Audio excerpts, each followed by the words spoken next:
پاکستان کا ذکر قرآن میں، یہ بات بہت سے لوگوں کو عجیب لگے گی۔ پاکستان کا ذکر قرآن میں آج سے 1400 برس پہلے۔ اس کے ضمن میں پہلے تو آیت سن لیجئے، آیت نمبر 10 ہے یہ سورہ انبیاء کی۔ لقد انزلنا الیکم کتابا فیہ ذکرکم افلا تعقلون، دیکھو ہم نے تمہاری طرف ایک کتاب نازل کر دی ہے جس میں تمہارا ذکر ہے تاکہ تم عقل سے کام کرو۔ اب یہاں اس آیت میں ذکر کے دونوں معنی ہو سکتے ہیں، ذکر ہمارے حالات کا بیان یا ذکر نصیحت، تمہارے حصے کی نصیحت۔ لیکن ایک عظیم حدیث میں آ کر بات جو ہے وہ طے ہو جاتی ہے، فیہ ذکر ما بعدکم وخبر ما قبلکم وحکم ما بینکم، اس میں تم سے پہلوں کا بھی ذکر ہے، تمہارے بعد کے حالات بھی ہیں، یہ آگے بعد کے حالات، اور تمہارے مابین جو بھی کوئی اختلافات کبھی ہوں گے ان کا حکم اور ان کا حل موجود ہے۔ من قال بہ صدقہ، جو شخص اس قرآن کی بنیاد میں کوئی بات کہے گا وہ سچ کہا اس نے۔ ومن حکم بہ عدل، اور جو اس قرآن کے ذریعے فیصلہ کرے گا اس نے عدل کیا۔ ومن عمل بہ اجر، اور جس نے اس پر عمل کیا اس کو اجر مل کر رہے گا۔ ومن دعا الیہ فقد ہدی الی صراط مستقیم، جو اس قرآن کی طرف بلائے گا لوگوں کو اس کی ہدایت ہو گئی سیدھے راستے کی طرف۔ وَاذْكُرُوا إِذْ أَنْتُمْ قَلِيلٌ، یاد کرو ذرا جب تم ہندوستان میں، اب یہ میں ایڈ کر رہا ہوں اقلیت میں، ہندو 4 گنا زیادہ تعلیم یافتہ، سرمایہ دار، انگریز کے قریب، انگریز نے حکومت چھینی تھی مسلمان سے، مسلمان کو وہ سمجھتا تھا اس میں بغاوت کی جراثیم ہے۔ ہندو کے لیے کیا تھا؟ چینج آف ماسٹرز، پہلے مسلمانوں کے غلام تھے اب انگریزوں کے ہو گئے، ان کے لیے تو کوئی بڑی بات تھی۔ اس وقت جو خوف طاری تھا، وَاذْكُرُوا إِذْ أَنْتُمْ قَلِيلٌ مُسْتَضْعَفُونَ فِي الْأَرْضِ، زمین میں تمہیں دبا لیا گیا، ہندو غالب تھا۔ جو پروونسز جو تھے جہاں مسلمان اقلیت میں تھے وہاں کو ہندو غالب تھا، میجورٹی میں بھی تھا، میجورٹی کے صوبے جو ہے مسلمانوں کے، وہاں کے زمینداروں کی زمینیں ہندوؤں کے پاس رہن تھی، اور اگر کوٹا سسٹم نہ ہوتا تو یہاں تو مسلمان کو تعلیم یافتہ ہوتا ہی نہ۔ میڈیکل کالج میں کوئی مسلمان داخل ہو سکتا تھا، انجینئرنگ کالج میں کوئی مسلمان داخل ہو سکتا تھا، وہ تو کوٹا بنا دیا گیا ہے، اتنے % سیٹیں ملیں گی چاہے نمبر کم ہو۔ وَاذْكُرُوا إِذْ أَنْتُمْ قَلِيلٌ مُسْتَضْعَفُونَ فِي الْأَرْضِ تَخَافُونَ أَن يَتَخَطَّفَكُمُ النَّاسُ، اب یہ تھا مستقبل کا خوف، تمہیں اندیشہ تھا کہ تمہیں لوگ اچک کر لے جائیں گے، ہندو چھا جائے گا، ہندو ایکسپلائٹ کرے گا، ہندو تمہارا مذہب تبدیل کرے گا، ہندو تمہاری زبان ختم کر دے گا، ہندو تمہارا کلچر ختم کر دے گا۔ اس کے عزائم نہایت خوفناک تھے، نہایت خوفناک تھے، نہایت خوفناک تھے۔ یہ 16 اپریل 1946 کو تقریر کی تھی محمد علی جناح المعروف بقائد اعظم، یہاں آپ کے حبیبیہ ہال جو اسلامیہ کالج کا ہال ہے، خواتین کے اجتماع، جس میں انہوں نے کہا تھا اگر خدا نہ خواستہ خدا نہ خواستہ خدا نہ خواستہ ہم حصول پاکستان میں ناکام ہو گئے تو ہندوستان کی سرزمین سے اسلام اور مسلمانوں کا نام و نشان مٹ جائے گا۔ جو شخص ذرا بھی واقف ہے جناح کی شخصیت ہے وہ جانتا ہے، وہ لفظوں سے کھیلنے والا نہیں تھا، وہ اوریٹر نہیں تھا، خطیب نہیں تھا، جوشیلا نہیں تھا، جذباتی نہیں تھا، تو بہت ٹھنڈا آدمی، وکیل تو بہت ٹھنڈا ہوتا ہے، ججی تو نہیں بات کرتا۔ تو تخافون ان یتخطفکم الناس فآواکم، تو اللہ نے تمہیں پناہ دی ہندوستان کے مشرق اور مغرب میں۔ تو وہ ملک عطا کرتی ہے. آؤ کم سے کم اس وقت کے ہندوستان میں جو مسلمان تھے ان میں سے 2/3 کو ہندو کے غلبے سے بچا لیا. 10 کروڑ کل آبادی تھی ہندوستان میں مسلمانوں کی اس وقت، اس میں سے 6.5 کروڑ یہ مشرقی پاکستان مغربی پاکستان میں آ گئے. ہندوستان میں رہ گئے 3-3.5 کروڑ. تو کم سے کم یہ تو بچ گئے نا. تو ان حالات میں اللہ اپنا احسان گنوا رہا ہے. فآواکم، تمہیں اللہ نے پناہ دی. وَأَيَّدَكُمْ بِنَصْرِهِ، اپنی تائید سے تمہاری نصرت خصوصی فرمائی. وَرَزَقَكُم مِّنَ الطَّيِّبَاتِ، اور کتنی خوشحالی پاکستان کے اولین دور میں آئی ہے، وہ بھی یاد کچھ ہوگی کسی کو. لَعَلَّكُمْ تَشْكُرُونَ، تاکہ تم شکر کرو. اگر تم ان نعمتوں کا حق ادا کرو گے ہم اور دیں گے اور دیں گے اور دیں گے. میں نے وہ اگلی آیت کون سی پڑھی؟ سورہ ابراہیم کی علیہ الصلوۃ والسلام. وَإِسْتَأْذَنَ رَبُّكُمْ، جبکہ تمہارے رب نے اعلان کر دیا تھا لَإِن شَكَرْتُمْ لَأَزِيدَنَّكُمْ وَلَئِن كَفَرْتُمْ إِنَّ عَذَابِي لَشَدِيدٌ. اگر تم ہمارے انعامات پر شکر کرو گے، ان کا حق ادا کرو گے، ان نعمتوں کا حق ادا کرو گے، یہ آزادی ہم نے تمہیں دی تھی اس کا حق ادا کرو گے، تاکہ اس آزادی کو اللہ کے قدموں میں ڈال دو. اے اللہ ہم تیرے غلام ہیں. ہماری آزادی وہ نہیں ہے، مادر پدر آزادی نہیں ہے. ہم آزاد ہونا چاہتے تھے ہندو اور انگریز سے، تاکہ تیرے بندے بنے، تیرا دین قائم کرے.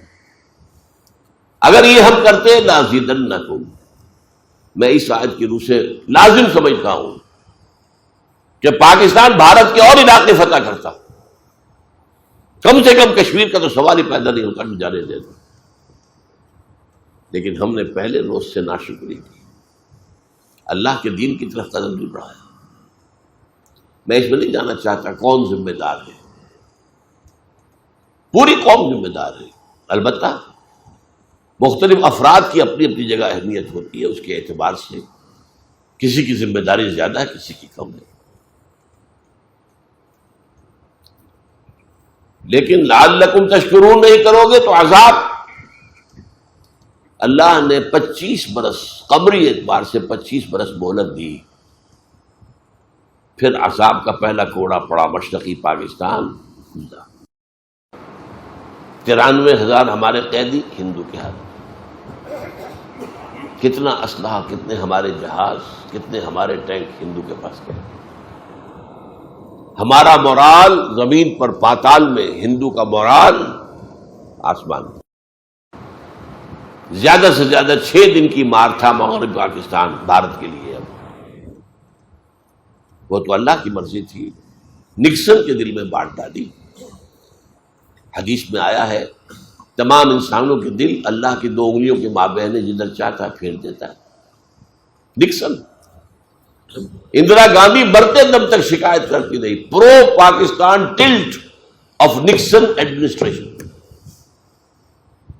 اس نے کوسیجن سے بات کی ہاٹ لائن پر، بند کرواؤ جنگ، اور کوسیجن نے حکم دیا اندرا گاندھی کو یونیلیٹرل سیز فائر، یک طرفہ جنگ بندی بھارت نے اعلان کیا. ورنہ ہمارا سیالکوٹ سیکٹر ٹوٹ چکا تھا، بڑھ رہا تھا بھارت. راجستھان سیکٹر ٹوٹ چکا تھا، بھارت تیزی سے بڑھ رہا تھا. لے دے کے جنرل ٹکا خان موجود تھے صرف، اور یہ سلیمان کی میں ٹاسک فورس نکل بیٹھے ہوئے تھے. صرف ایئر فورس ہماری پیرالائز کر دی تھی بھارت نے، جبکہ 1965 کی جنگ ہم نے ایئر فورس کی وجہ سے جیتی تھی. لیکن 71 میں آ کر روس نے ان سے ایسے ہیلی کاپٹر دے دیے تھے جن کے اندر کہ وہ ایواکس لگے ہوئے تھے، ذرا سا بھی ہمارا جہاز حرکت کرتا تھا انہیں پتہ چل جاتا تھا. اور ہماری بیچاری کیا، ہماری نیوی ہے ہی کیا، بھارت کے مقابلے تو کوئی حیثیت ہے ہی نہیں. ہماری بیچاری نیوی، اس کو آ کر وہ کیماڑی میں مار کر گئے ہیں، یہ بھی یاد ہے کہ نہیں. بہرحال یہ پہلا کوڑا تھا کہ دوسرا اور بڑا کوڑا تنا ہوا ہے. یہ دوسری بات ہے، معجزہ ہو جائے، اللہ اس قوم کے دلوں کو بدل دے. جس میں توبہ، حقیقی توبہ پیدا ہو جائے، اللہ کی طرف رجوع پیدا ہو جائے، خشوع اور خضوع ہو جائے، ایک عوامی سطح پر عزم مصمم پیدا ہو جائے، اسلام کے لیے جینا ہے، اسلام کے لیے مرنا ہے، اور تن من دھن اسلام پر نچھاور کر دینا ہے۔ کوئی جب نے قوم یونس پر بھی عذاب کے آثار آ چکے تھے، اس کے بعد توبہ کی قوم نے، تو اللہ نے عذاب واپس لے لیا۔ یہ ایک ہی مرتبہ ہوا، تاریخ میں ہوا ہے، اس کا بھی ایک خاص سبب تھا، وہ میں بیان نہیں کر سکتا اس وقت۔ آگے چلیے، کس قدر پیارے الفاظ ہیں یہ، یا ایھا الذین آمنوا لا تخونوا اللہ والرسول، دیکھو اے مسلمانوں، اللہ اور اس کے رسول سے خیانت مت کرو، یہ امانت ہے اللہ اور اس کے رسول کی تمہارے پاس۔ تم نے دعائیں مانگ مانگ کر یہ ملک لیا تھا، اب اس کے اندر اپنی منمانی چلاؤ گے بجائے اللہ کے حکم کے، اپنی قانون سازی کرو گے بجائے شریعت کی تنفیذ کے، اس سے بڑی خیانت کیا ہوگی؟ یا ایھا الذین آمنوا لا تخونوا اللہ والرسول وتخونوا اماناتکم، آپس میں بھی ایک دوسرے کی امانتوں میں خیانت نہ کرو۔ سب سے بڑی جو ہے امانت وہ یہ پاکستان ہے تمہارے پاس، اللہ کا، وانتم تعلمون، جانتے بوجھتے ایسا نہ کرو۔ واعلموا انما اموالکم واولادکم فتنہ، اور جان لو تمہارے مال اور اولاد فتنہ ہے، یہ تمہیں دنیا ہی میں مگن رکھتے ہیں۔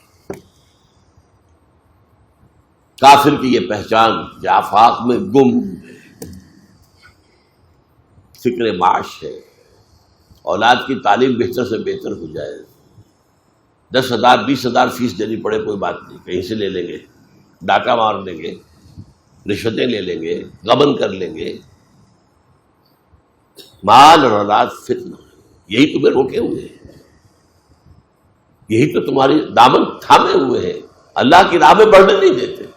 مال، ایک بیڑی یہ پاؤں پہ پڑی ہوئی ہے مال کی، اور دوسری بیڑی جو ہے وہ اولاد کی ہے۔ وَاعْلَمُوا أَنَّمَا أَمْوَالُكُمْ وَأَوْلَادُكُمْ فِتْنَةٌ، ان بیڑیوں سے اپنے آپ کو آزاد کراؤ، ان ہتھ کڑیوں سے اپنے آپ کو آزاد کراؤ، ٹھیک ہے، ان کا حق ایک حد تک، مناسب حد تک ادا کرو، انہی کے نہ ہو کر رہ جاؤ۔ وَاعْلَمُوا أَنَّمَا أَمْوَالُكُمْ وَأَوْلَادُكُمْ فِتْنَةٌ وَاللَّهُ عِندَهُ أَجْرٌ عَظِيمٌ، اور دیکھ لو اجر تو اللہ ہی کے پاس ہے، اولاد تمہیں کیا اجر دے دے گی؟ تم نے اپنے آپ کو کھپا دیا اولاد پہ، پوری جسم و جان کی قوتیں پیسہ کمانے پر پیسہ لگا دیا اولاد پر، اور یا مکانوں پر اور بلڈنگوں پر۔ ان میں سے کون سی چیز ہے جو تمہیں کو بدلہ دے سکے؟ یہی اولاد جوان ہو کر سینہ تان کر کھڑی ہو جاتی ہے، نہیں جی آپ تو دقیانوسی آدمی ہیں، آپ تو پرانے دور کے آدمی ہیں، میں آپ کی بات نہیں مان سکتا۔ اس کا سینے پر سانپ لوٹتا ہے، یہ میرا بیٹا بول رہا ہے، یہ وہ ہے جسے میں سمجھا تھا یہ میں ہی ہوں، یہ میرے وجود کا تسلسل ہے، اور یہ آج اس طرح کھڑے ہو کر سینہ تان کر اور مجھ سے بات کر رہا ہے۔ باقی تو آپ کو معلوم ہے، والدین کو قتل بھی کر دیتے ہیں جائیداد کے لیے، کوئی جھگڑے کے لیے، کوئی اور ہو گیا، یہ سارا کچھ ہو رہا ہے۔ اس کے بعد پھر میں نے وہ آیت پڑھی تھی سورہ ابراہیم کی، جو اس میں پہلے پڑھ چکا ہوں۔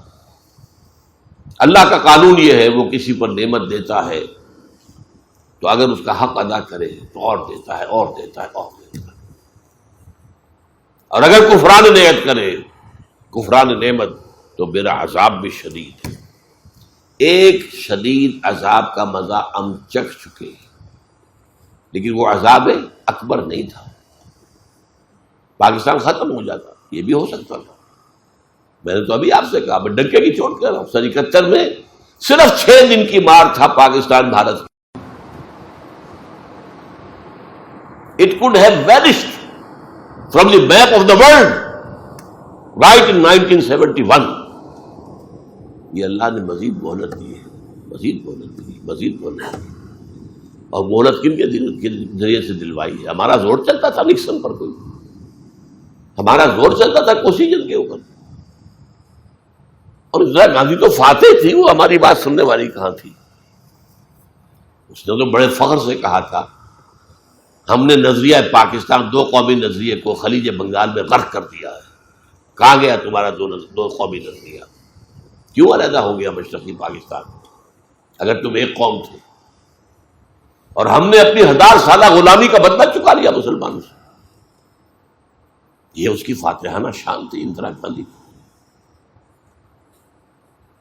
تو اگر تم کفران نعمت کرو گے تو پھر میرا عذاب بھی بہت سخت ہے، پھر اس کے لیے تیار ہو۔ اور وہ عذاب کیا ہے؟ وَاتَّقُوا فِتْنَةً لَا تُصِيبَنَّ الَّذِينَ ظَلَمُوا مِنْكُمْ خَاصَّةً۔ وہ جب آئے گا، عوامی عذاب جب آتا ہے تو وہ پھر فرق نہیں کرتا۔